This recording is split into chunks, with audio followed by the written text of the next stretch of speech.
一体何なんだ。メヘリット。キメロリーマス。 Now there is no hope.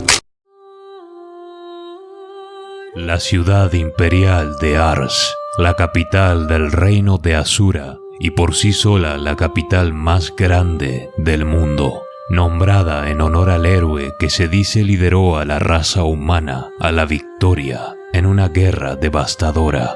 En lo alto de una colina se podía ver un fantástico castillo, el Palacio de Plata, rodeado por increíbles mansiones pertenecientes a los nobles de la más alta cuna. A través de las amplias avenidas se podía avistar un coliseo, acueductos, óperas, templos en honor a la religión de Milis y un largo etcétera. Se decía que aquella era la ciudad más vieja del mundo, erigida por manos humanas. Altas murallas dividían la capital en 5 anillos, pero se extendía más allá de ellos. Y nuestros héroes, ahora, se abrían paso a través de ella después de un largo y agotador viaje. Ni bien pusieron un pie en Ars, Ariel determinó el siguiente destino. Se dirigirían a su segunda casa en el distrito de la alta nobleza. Aquella sería su base de operaciones. Debían de preparar todo lo pertinente antes de entrar al palacio real. Las dimensiones de la ciudad eran tal que solo atravesarla de cabo a rabo les llevaría medio día. Poco a poco, la gente de Ars comenzó a percatarse de la identidad de los integrantes de la caravana y el contenido del carruaje, soltando comentarios de sorpresa y excitación. Los habitantes de Ars recordaban a Ariel. Muchos la habían mantenido en sus pensamientos a pesar de los largos 10 años que transcurrieron desde su huida. Cuando accedieron al fin al distrito de la nobleza, Rudius se percató de la creciente presencia de aprendices de caballero cubiertos de los pies a la cabeza por pesadas armaduras relucientes. Eris solventó las dudas del mago, explicándole que aquella era una forma de eventualmente acceder a la posición de caballero del reino, y muchos soñaban con aquel rango. De repente, en la línea de visión de Eris, un aprendiz de caballero se detuvo a mirarla con atención, y esto provocó que, naturalmente, la pelirroja posara una mano sobre la empuñadura de su espada. De la nada, aquel aprendiz se lanzó corriendo directo hacia la caravana, provocando que todos aprontaran sus armas. Pero ante tal reacción, el guerrero se quitó su casco con prontitud, revelando su identidad. Se trataba de una mujer. Para Rudius, ella era hermosa, con su cabello flotando al viento. Su nombre era Isolte, antigua compañera de entrenamiento de Eris y vieja amiga. Eris, así que has sobrevivido. Mi maestra me dijo que te diera por muerta una vez que fuiste a enfrentarte al dios dragón. Pero, ¿por qué estás en el reino de Asura? Si me hubieras contactado yo... ¿Y tú quién eres?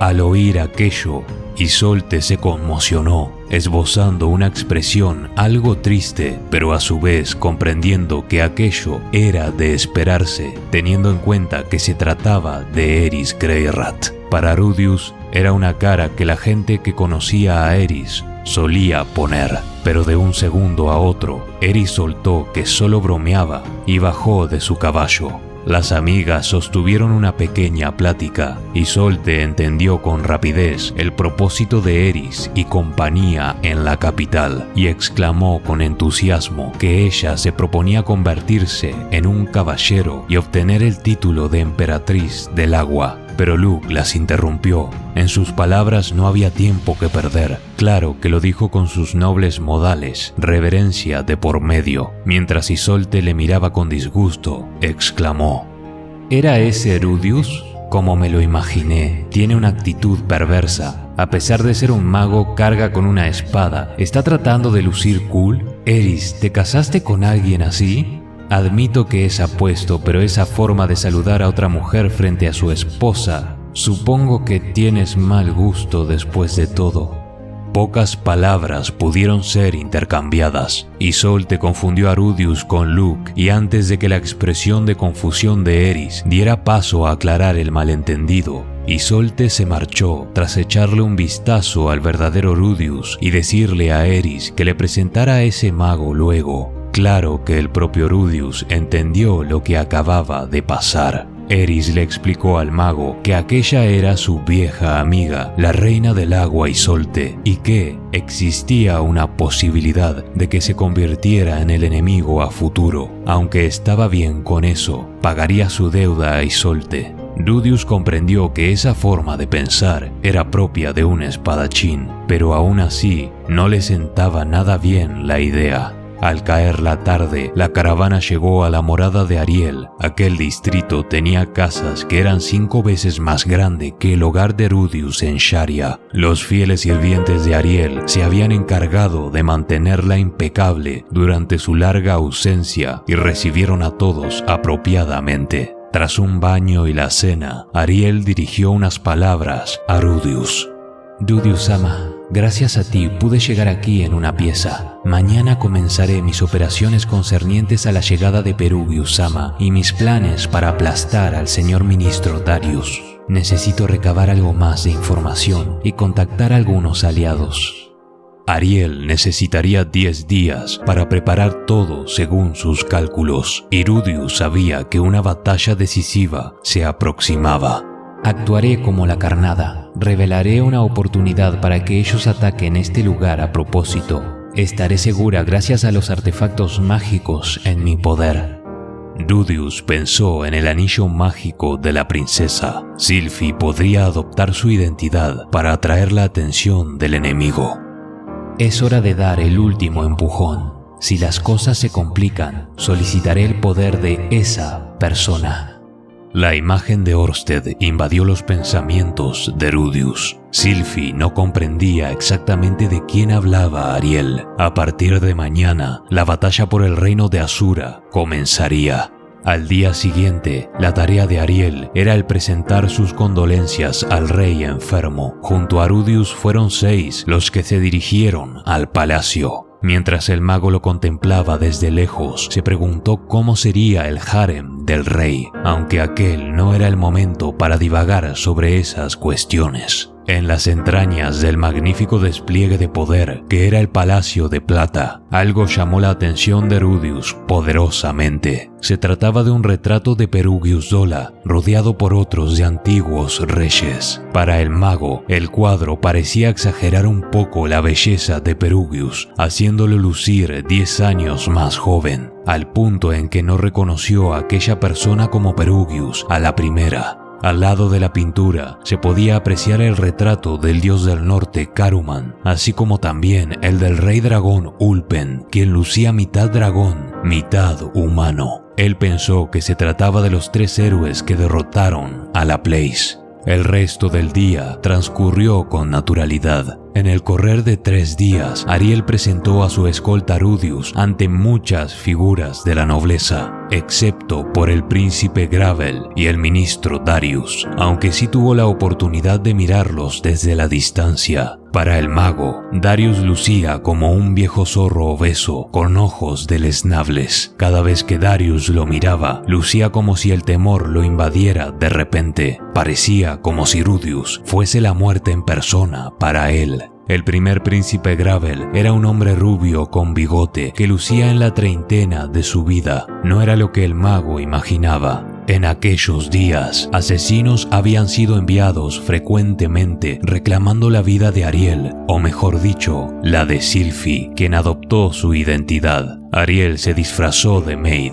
La tensión era constante, no podían relajarse siquiera cuando comían. Sin embargo, de momento, habían sido asesinos lejos de representar desafío alguno para Sylphie, Eris y Rudius, aunque servían de práctica según pensó el mago. Para su alivio, Ghislaine y Eris no dudaban en matar, quitándole ese peso de encima a él. En los días siguientes, Ariel planeó desperdigar rumores sobre Eris y Ghislaine, estando en esos complicados días del mes, con miras a atraer la atención del emperador del norte y sus asesinos, tendiendo una trampa. pero era demasiado obvio. En su lugar, nobles que apoyaban a la princesa comenzaron a ser atacados. Algo destacable era que Rudius tuvo la oportunidad de conocer a Philemon, el hermano de Paul, un hombre en sus 30 que daba la impresión de estar asustado, sin confianza en sí mismo. Luke lo confrontó con sus preguntas, pero Philemon lo ignoró, soltando que no lo entendería incluso si se lo explicaba. Padre e hijo sostuvieron una suerte de pelea familiar, algo que despertó memorias en Rudius. Al 9º día, las preparaciones de Ariel para la fiesta en el Palacio de Plata habían concluido. El motivo, o mejor dicho, fachada, era el que la segunda princesa Ariel nominaría al primer príncipe Gravel como el siguiente rey. El día parecía que acabaría tan tranquilamente como empezó, pero Rudius se equivocó.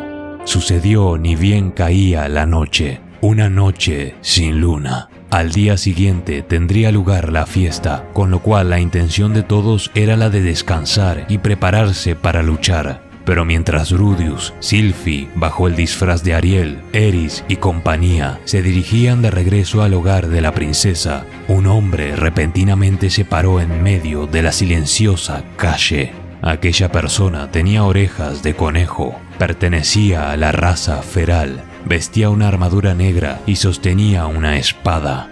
Luke gritó preguntando quién era, y la respuesta fue: «Soy una de las 3 espadas del estilo del dios del norte, el rey del norte de las espadas gemelas, el guardia nudillo».